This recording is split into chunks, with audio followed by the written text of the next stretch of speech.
ಮಾಡ್ತೀರಿ, ಈಗ ನಾವು ಬುದ್ಧಿವಂತ ಅಂತ ಏನು ಹೇಳ್ತೀವಿ, ಬಟ್ ನಿಮಗೇನೆ ಒಂದು ವಾಸ್ತವದ ಅನುಭವವನ್ನು ಕೊಟ್ಬಿಟ್ರೆ ಒಂದಿಷ್ಟು ಜನ ಅಂತೇಳಿ. ಯಾಕಂದರೆ ನಿಮ್ಮ ಹೆಸರನ್ನು ಬಳಸ್ಕೋತಾರೆ, ನೀವು ಅದಕ್ಕೆ ಎಫರ್ಟ್ ಹಾಕ್ತೀರಿ, ನೀವು ಒಂದು ಕನಸುಗಳನ್ನ ಬಿತ್ತೀರಿ, ಕೊನೆಗೆ ಆ ಪಕ್ಷದಲ್ಲಿ ಟಿಕೆಟ್ಗಳನ್ನ ಅಥವಾ ಯಾರಿಗೆ ನೀವು ಅವಕಾಶ ಕೊಡಬೇಕು ಅಂತ ಬರುತ್ತೆ, ಅಲ್ಲಿ ಮತ್ತೆ ಆಟಗಳು ಶುರು ಆಗ್ಬಿಡ್ತವೆ, ಅದರಿಂದ ನೀವು ಹೊರಗಡೆ ಬರಬೇಕಾಗುತ್ತೆ. ಇಲ್ಲ, ಖಂಡಿತ ದಟ್ ಈಸ್ ದ ಪ್ರೋಸೆಸ್ ನಾನು ಹೇಳ್ತಿರೋದು. C, that is the beauty of life.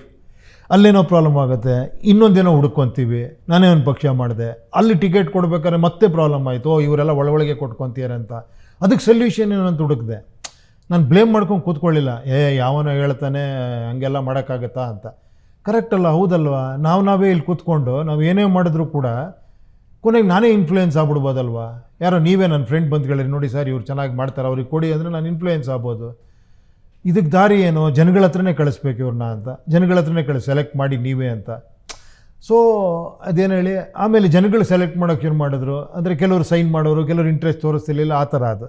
ಕೊನೆಗೆ ಅಲ್ಲೂ ಕೂಡ ಮತ್ತೆ ಸ್ಟಾರ್ಟ್ ಆಯಿತು. ಏನು ಹೇಳಿ, ಏನೋ ಬರ್ಕೊಂಬರೋದು, ಒಂದು 50 ಸೈನ್ ತರೋದು, 100 ಸೈನ್ ತರೋ, ಸರ್ ಇವರೆಲ್ಲ ನಾನು ಸಪೋರ್ಟ್ ಮಾಡಿದ್ದಾರೆ ಅಂತ. ಇನ್ನೊಬ್ಬರು ಬರೋರು, ಅವನೊಂದು 200 ಸೈನ್ ತರೋನು, ಸರ್ ನನಗೆ 200 ಜನ ಸಪೋರ್ಟ್ ಮಾಡಿದ್ದಾರೆ ಅಂತ.